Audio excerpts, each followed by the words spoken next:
oratoire, j'avais eu l'occasion de m'exercer, de m'échauffer pendant les primaires citoyennes. Voici le vrai rendez-vous ce soir. Merci à vous tous de votre présence nombreuse ce soir. Merci de votre soutien qui, pour beaucoup d'entre vous, est continu depuis de longs mois maintenant. Merci pour l'ambition que vous portez pour La Rochelle et que nous partageons. Votre énergie nous conduira, je le sais, les 23 et 30 mars prochains, vers la victoire.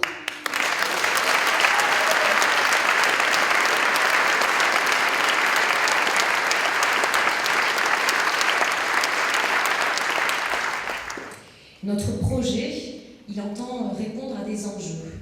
Et vous le connaissez maintenant, je l'ai présenté dans chaque quartier depuis plusieurs semaines, nous l'avons débattu. Et je l'ai dit, ce n'est pas un catalogue de propositions où l'on puiserait ce qui nous intéresse, car il répond à des besoins, et souvent des besoins complexes.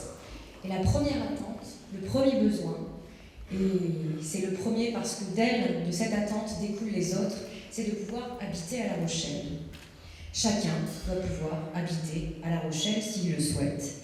Et le fait que des familles soient contraintes de quitter notre ville, c'est une injustice sociale, bien sûr.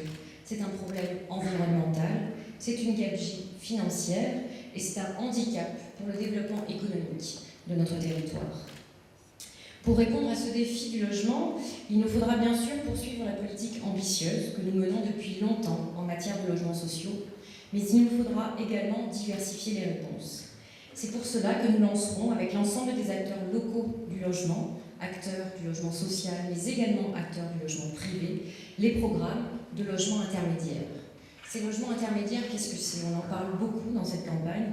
C'est ce maillon de la chaîne du logement situé entre le logement social et le logement libre.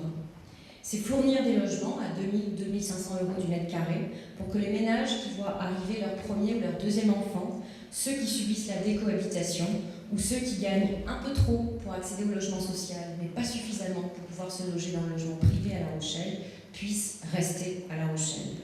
Ce sont donc bien souvent nos enfants, nos petits-enfants, nos collègues, nos amis.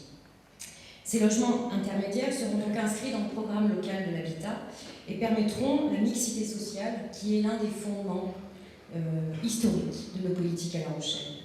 Mais ils permettront également de désengorger le parc social, aujourd'hui sous pression, on le sait bien. Le logement pour tous, c'est aussi repenser les modes d'habitat. C'est ainsi que nous pourrons créer du logement participatif, du logement partagé, aujourd'hui porté par des familles ou des associations qui peinent à acquérir les terrains nécessaires. Ces logements qui mêlent partie privative et partie commune, buanderie, bibliothèque, jardin, moins consommateurs d'espace, plus humains dans la façon de concevoir l'habitat et qui sont la source aussi du logement intergénérationnel. Notre ville, comme toutes les villes du littoral, voit sa population vieillir. Il est de notre responsabilité d'anticiper ces phénomènes démographiques. Or, la puissance publique ne pourra pas, à elle seule, on le sait bien, loger l'ensemble de ces personnes dans les établissements pour personnes âgées. Et ce n'est d'ailleurs peut-être pas souhaitable. Prévoir le logement partagé et intergénérationnel, c'est donc garantir des réponses aux personnes âgées, parfois isolées, et souvent aux revenus faibles. C'est cela, prévoir l'avenir.